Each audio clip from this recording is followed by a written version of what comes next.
Imata Monanki, ¿qué quieres? Ah, esa es la pregunta, pues. Imatan Monanki, ¿qué quieres? Y a partir de eso, pues, dices, pues, lo que tú quieres. ¿Qué cosa quieres? Andata Monani, quiero pan. Aichata Monani, ¿ya?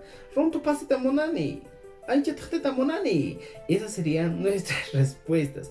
Monani es quiero, quiero, quiero. Quiero pan, quiero huevo sancochado, quiero carne frita. ¿Qué quieres? Anda chata monakun, sumach chata monakun, antata masara chayuta. Esa sería también otra respuesta. Estoy exagerando, ¿eh? A veces se habla así, pues, para que se suene más rico nuestro quechua. Entonces dirías, no caca, ¿ah? ¿Ya? ¿Qué cosa quieres?